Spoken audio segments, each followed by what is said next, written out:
한밤중에 모르는 사람을 차에 태우면 생기는 기. 부산에는 하루 종일 비가 내렸다. 헤어진 첫사랑이나 떠오를 것이지. 예전 회사에서 카풀을 해줬던 형이 들려준 얘기가 생각이 난다.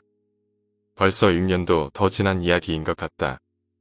그 형과 나는 교대 시간도 같고 사는 곳도 가까워. 형이 퇴근 때 나를 자주 데려다 주곤 했다. 그러다 서로 약속이 없거나 회사에서 짜증나는 일이라도 생기면 술도 한 잔씩 하고 헤어지고 그런 사이였다. 그런데 이상했던 건 집에 가는 길이 이상하다 싶을 정도로 돌아가는 것이었다. 작은 기찻길을 건너면 제법 빨리 갈 수 있는데 형은 항상 먼 길로 돌아서 나를 내려주고 집으로 갔다. 떳떳하는 주제에 뭘 따지냐 싶어서 묻질 않았지만 시간이 지나 좀 친해지고 나서는 1시간이 넘게 차 안에 앉아있는 것도 답답한데 거기다 멀리 돌아가는 형이 답답하게 느껴져 형에게 말했다. 시장 쪽으로 가는 게 빠르지 않아요? 형이 대답했다.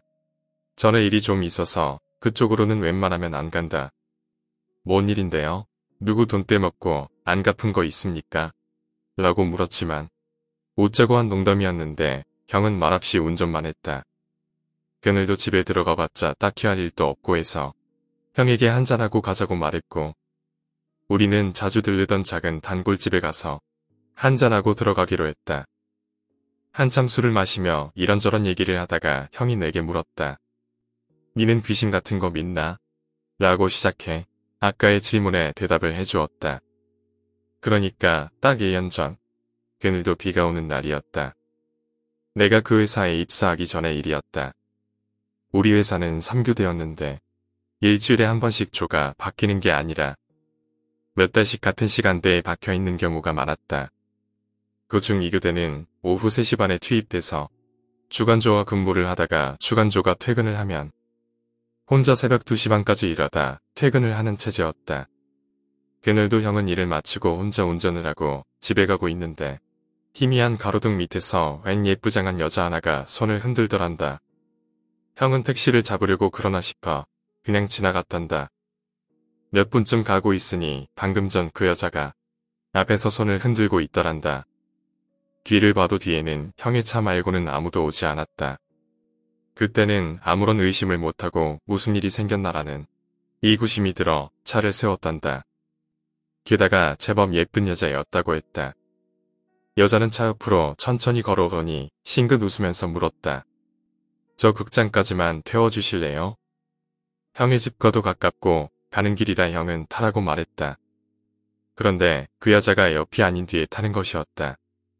형은 조금 불쾌했지만 모르는 사람 차에 타는 게 불안해서 그런 거니 하고 넘어갔다. 여자는 차를 타고 가는 내내 말이 없이 창밖만 보고 있었다. 형은 무거운 분위기를 깨보자 말을 걸었다. 저기 무슨 일이 있으신가 봐요. 아까 그쪽 분 태우기 전에 바로 앞에서 다른 여자분이 차를 잡으려고 서 있던데. 하지만 여자는 대답을 하지 않고 창밖을 보았다.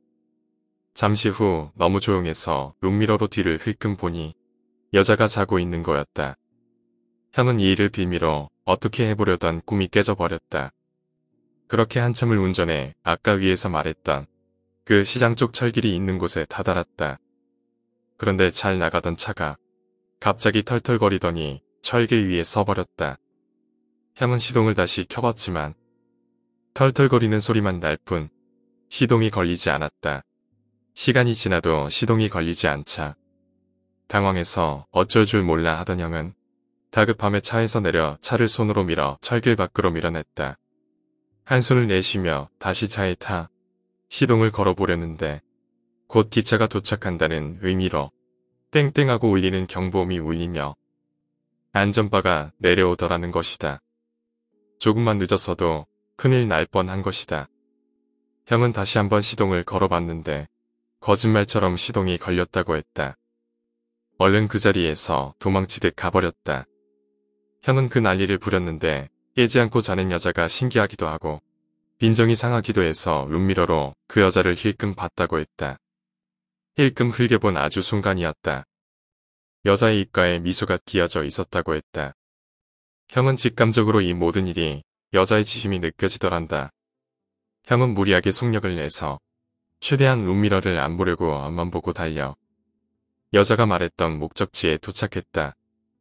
형은 다 와서도 두려움에 아무 말 못하고 머뭇거리고 있는데 그 여자가 건조한 말투로 고맙습니다 하고 말하며 내려서 골목길로 걸어가더니 연기처럼 사라져 버렸다고 했다. 그 후로 형은 그 길로 다시는 안 갈 거라고 맹세를 했는데 우습게도 일주일 후 형이 어머니 손에 화상을 입었다는 전화를 받고 조퇴를 해서 그 길로 갈 수밖에 없는 일이 생겨버렸다. 그때가 10시 30분쯤 되었다고 했다. 어머니가 걱정되는 마음에 속력을 내 한참 달리고 있는데 일주일 전 뒷자리 탔던 그 여자가 그 희미한 가로등 밑에 다시 서서 똑같은 차림으로 손을 흔들고 있더란다. 형은 놀랍고 두려웠지만 아닐 거야 하며 자기 최면을 걸면서 애써 침착하려고 애를 썼다. 담배를 피우고 라디오를 틀고 거기에 나오는 노래를 따라 부르기도 하면서 긴장하지 않으려 노력했지만 그 여자가 자기를 따라올 것만 같은 느낌이 들어 더 속력을 내서 운전을 했다. 운전을 하면서도 형은 속으로 많은 갈등을 했다. 그 기찻길로 가는 건 정말 내키진 않지만 돌아가면 시간이 너무 걸리고 어머니의 용태가 어떤지 걱정이 되었다. 고민 끝에 형은 그 기찻길로 가기로 했다. 기찻길 입구에 다가가는데 땡땡하는 경보음이 울리며 안전바가 내려왔고 형은 초조한 마음에 그 짧은 시간도 견디지 못하고 안절부절 못하고 있었다. 형은 멀리서 기차가 오는 불빛이 보이니까 왠지 모를 안도감이 느껴지며 한숨을 한번 내쉬고 극도로 올랐던 긴장감을 내려놓으며 앞을 쳐다보는 순간 형은 기절할 정도로 놀랄 수밖에 없었다. 기찻길 맞은편에서 그 여자가 천천히 걸어와 맞은편의 안전바 앞에 서더니 입으로는 씩 웃으면서 눈은 자기를 노려보고 있었다고 했다. 영화에서 무서운 거나 귀신을 보면 소리를 지르고 하는 건 거짓말이다. 목에서 꺽꺽 소리가 나면서 몸은 엄청나게 긴장돼서 딱 굳어버린다. 형은 너무나 정말 너무나 무서워서 그 자리에서 굳어버렸다고 했다. 기차가 지나가고 기차가 빵빵거리는 소리에 정신을 차린 형은 앞에 그 여자가 사라져버린 것을 보고 급히 페달을 밟아 그 자리에서 도망을 쳤다고 했다.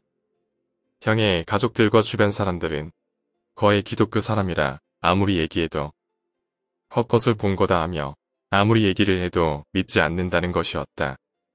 그 후로는 차를 타던 안 타던 그 길은 절대 가지 않기로 다짐을 했다고 하며 나에게 좀 돌아가더라도 이해하라며 양해를 구했다. 그리고 급하지도 않아 보이는데 차를 얻어 타려는 사람은 절대 차에 태우지 말라고 내게 충고의 말도 해주었다. 그런데 시간이 꽤 흘렀음에도 마음에 하나 걸리는 게 있다.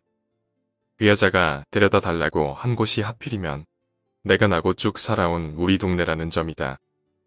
이번에는 우리 가족 중에 유일하게 귀신을 잘 보지 않는 형의 이야기이다. 추석 전 휴일이었다. 토요일인데도 밀린 일이 많아 저녁까지 일을 해놓고 벌초를 하기 위해 회사에서 큰 집으로 바로 출발을 했다. 주말이고 추석 바로 전 휴일이라 그런지 차는 막히고 시간은 흘러나른 어두워지고 형은 점점 피곤해져서 꾸벅꾸벅 졸면서 운전을 했다고 했다. 4시간 정도 가다서다를 반복하다 11시가 조금 넘어 고속도로를 빠져나오게 되었고 어두운 시골길로 들어서게 되었다.